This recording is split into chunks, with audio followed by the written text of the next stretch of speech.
ব্যাপারখানা বলো তো মনিব? সকাল থেকে তোমাকে এক দণ্ড চোখে দেখতে পাচ্ছি না। এই দেখলাম তুমি হেসেলে ঢুকলে, তার আগে দেখলাম গোয়াল ঘরে জাবনা দিচ্ছ, এখন তুমি এখানে বসে কাঠ কাটছো। এদিকে তোমার বাপের বাড়ি থেকে তোমার দাদা বৌদি এসে বসে আছে। দাদা বৌদি এসেছে কেন? বারে অবাক করা কথা বললে তো তুমি। আসবে না? আর যে তোমার অষ্টমঙ্গলা, বাপের বাড়ি গিয়ে জোর খুলতে সুবচনের পুজো করতে হয়, তাই ওরা মেয়ে জামাইকে নিতে এসেছে। আমি বললাম তোমাদের জামাই তো কোল খেতে দৌড়েছে, মেয়েকে নিয়ে যাও। বাপের বাড়ি গিয়ে দুদিন থাকলে মনটা একটু ভালো হবে। নাও চলো, শিগগিরই চলো তো, এসো। পিসিমা, আপনি ওদেরকে বসতে বলুন, আমি দাওয়াটা নিকিয়ে নিয়েই আসছি। বড় বউ, বড় বউ। কি হয়েছে কি পিসিমা? কি ব্যাপার কানা কি? সকাল থেকে হেসেল ঠেলা, গোয়ালে জাবনা দেওয়া, এখানে কাঠ কাটা, দৌড় নিকানো, সমস্ত কাজ এই বউটার হাতে ঢেলে দিয়ে তুমি কোথায় গিয়ে গায়ে হাওয়া লাগাচ্ছ গো নবাব নন্দিনী? পিসিমা, দিদি কি করে কাজ করবে? বাচ্চাটার শরীর খারাপ, সমানে কাঁদছে, তাই আমি দিদিকে বললাম তুমি ওর পাশে থাকো, আমি সব কাজ করে নিচ্ছি। শালুক চিনেছ গোপাল ঠাকুর? সব মিথ্যে কথা। সকাল থেকে ওর বাচ্চাকে কোলে করে আমি নিয়ে ঘুরছি। কোথায় শরীর খারাপ, কোথায় কাঁদছে? দিব্যি তো হাসি খুশি বাচ্চা, কখন খাইয়ে ঘুম পাড়িয়ে দিয়েছি আমি। নিচে কথা বলার জায়গা পায় না। এই সব কাজ না করার চল। নাও ধরো, কাট কাটো। পিসিমা, শোনো বড় বউ, আমি তোমার ভালো মানুষ সাউরি নই যে চোখ কপালে তুলে চলি। আমি তোমায় ভালোই ভালোই বলে দিচ্ছি, যে কটা দিন আমি এই সংসারে আছি ততদিন ওই যা যে হলের হিংসা কোন্দল রেখো না। আমি কিন্তু মোটে সহ্য করতে পারি না। আমি তোমাকে বলে দিলাম, এরপর বাড়াবাড়ি যদি করো তাহলে একেবারে তো মুখ ভোতা করে দেবো আমি। তোমাকেও বলি আরই চাই মরিব।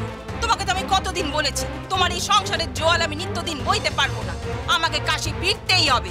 চারপাশ ভালো করে বুঝে নাও, টোকে যাওয়ার মধ্যে কোনো মহত্ব নেই। এসো, দাদা বৌদি অনেকক্ষণ থেকে বসে আছে, তাড়াতাড়ি তৈরি হয়ে নিয়ে অষ্টমঙ্গলের জন্য বেরোতে হবে। চলো এসো।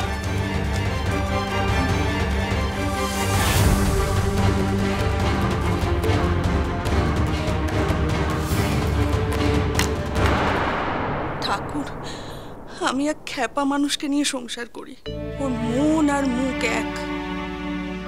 আজ অব্দি যা বলেছে তাই করেছে, এবারেও তার অন্যথা হবে বলে আমার মনে হয় না।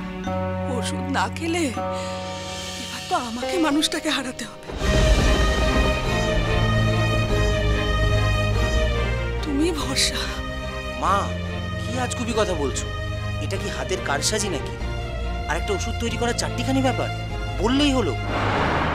আর এতে যদি হিতে বিপরীত হয়, তাড়াহুড়োয় যদি ভুল ওষুধ তৈরি হয়ে যায়, তাহলে আমি বুঝতে পারছি না আমরা কেন এখনো বাবার কথা শুনছি। অসুস্থ হলে সব মানুষই একটু ছেলে মানুষ হয়ে যায়, বায়না করে, কিন্তু তাই বলে যে তার বায়না সবসময় শুনতে হবে এমনটাও তো নয়।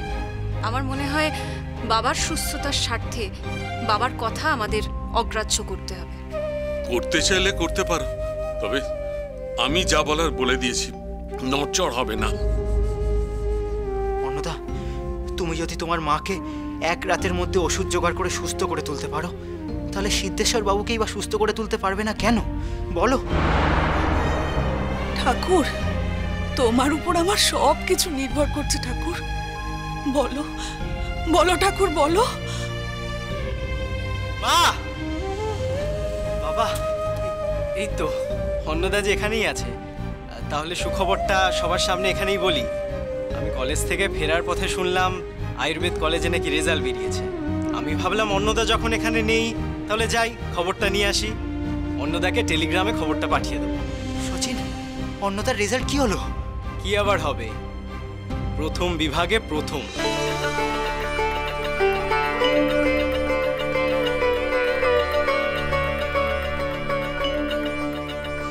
অভিনন্দন অন্নদা, তুমি আজ থেকে আয়ুর্বেদ আচার্য হলে।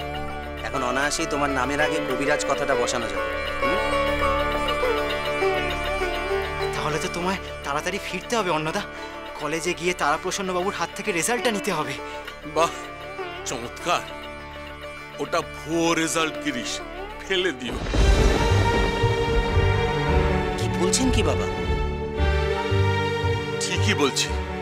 যদি প্রথম বিভাগে প্রথম হয়ে পাশ করা একজন কবিরাজ 24 ঘন্টার মধ্যে একটা নতুন ওষুধ তৈরি করতে নাই পারে, তাহলে কি মূল্য আছে ওই রেজাল্টের? চুপ কর তো, তোমার খালি চিমটি কাটা কথা। ঠাকুর, ঠাকুর তুমি বলো, একবার তো অভাগিনী মাকে আশ্বাস জুগিয়ে তার চোখের জল মুছিয়েছিলে, এবার পারবে না ঠাকুর? এক সতী নারীর সিঁদুর রক্ষা করতে পারবে না? বলো ঠাকুর, বলো।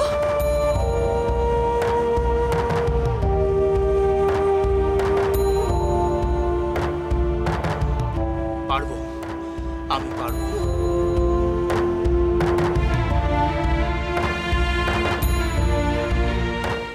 আদি শক্তি আদ্যাপি, সোম থেকে শনি সন্ধ্যে 7টায়, আকাশ 8-এ।